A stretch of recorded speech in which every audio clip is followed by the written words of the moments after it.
나이테가 늘어남에 따라 수많은 세월 동안 변화무쌍한 날씨의 변화를 견디어온 큰 나무처럼 앞을 딛고 나아가는 우리 생앞에 고비는 쉼없이 거센 파도처럼 닥쳐옵니다.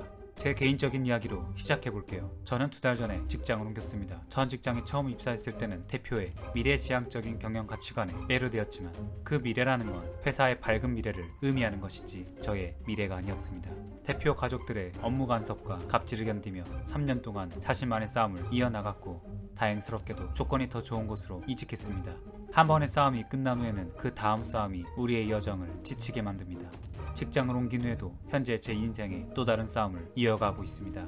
자, 이제 이순신은 명량에서의 전투를 목전에 두고 있습니다. 우리가 취업을 위하여, 생계를 잇기 위하여, 인생의 목표를 위하여 끊임없이 새롭게 닥쳐오는 전투를 치르듯이 이순신 또한 자신만의 전투를 앞두고 있습니다.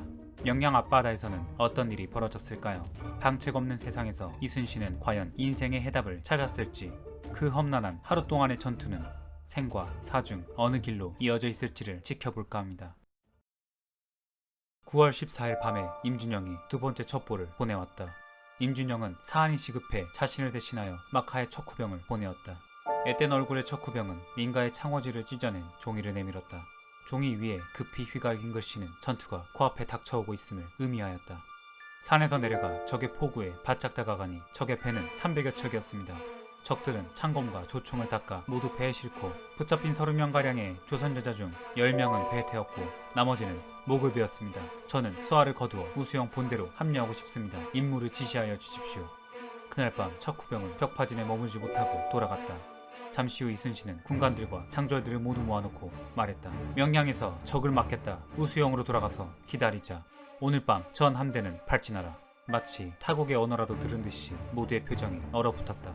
살고자 하면 죽을 것이요, 죽기를 각오하면 살 것이다. 살 길과 죽을 길이 다르지 않다. 너희는 마땅히 알라. 병사들의 얼굴에 전율이 흘렀고 그는 싸움을 계속해 나갈 수 있겠다는 생각에 안도하였다.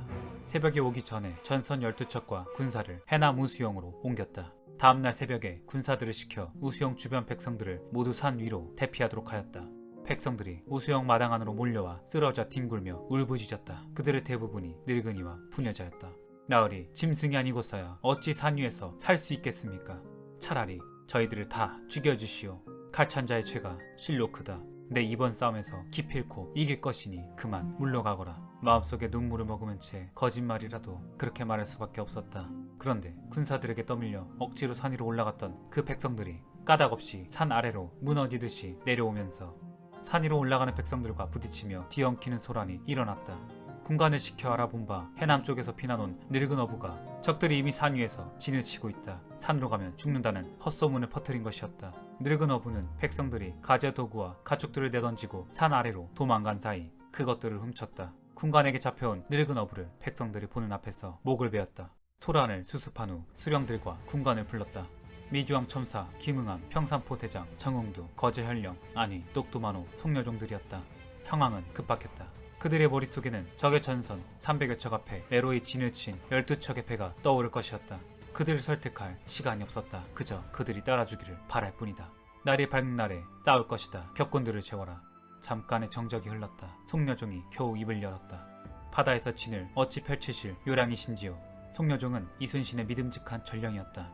장계를 품에 품은 채 적들의 포위를 피해 남해안에서 의주까지 그 멀고 먼 길을 오고 갔다. 위험한 순간이 수없이 많았겠으나 경위는 묻지 않았었다.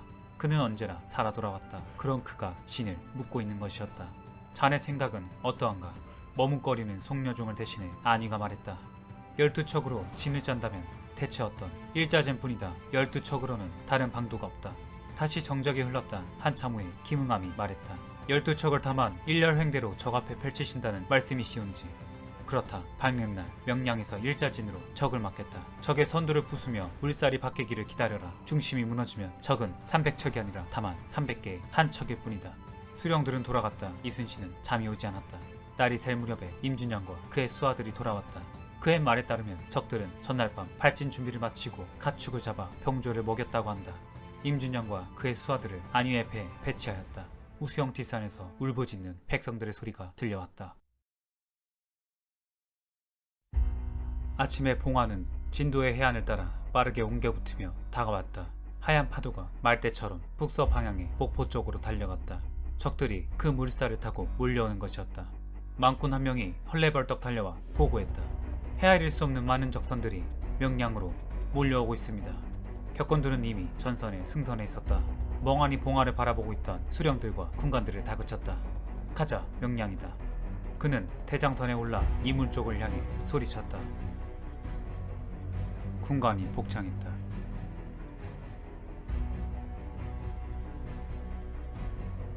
배마다 저녁에 먹을 찐 고구마와 말린 미역을 실었다.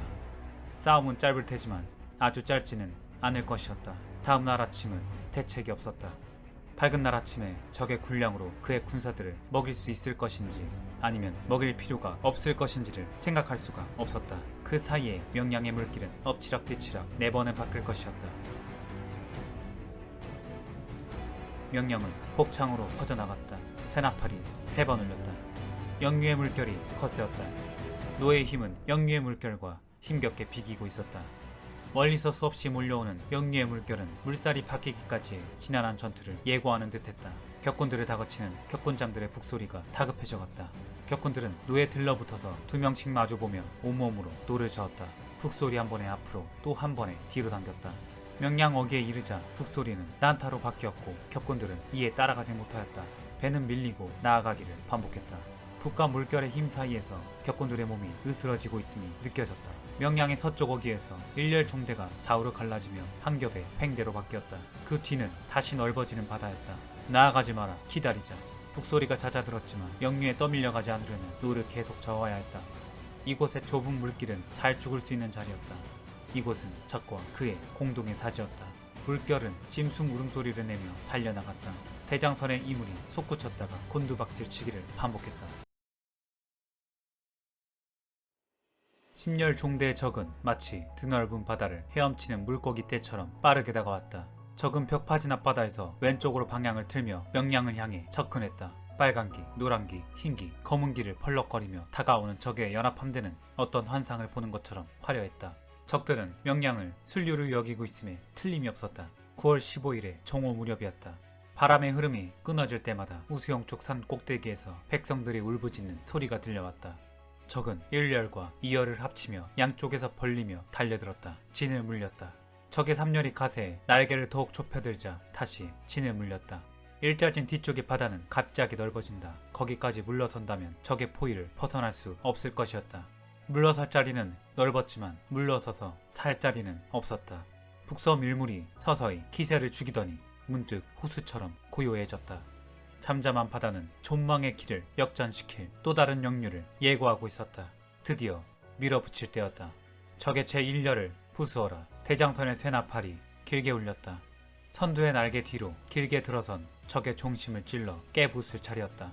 그런데 대장선을 제외한 함대가 따라오지 않았다. 김응암과 안위의 배가 두마장 뒤에서 그저 떠있을 뿐이었다. 노는 멈춰 있었다.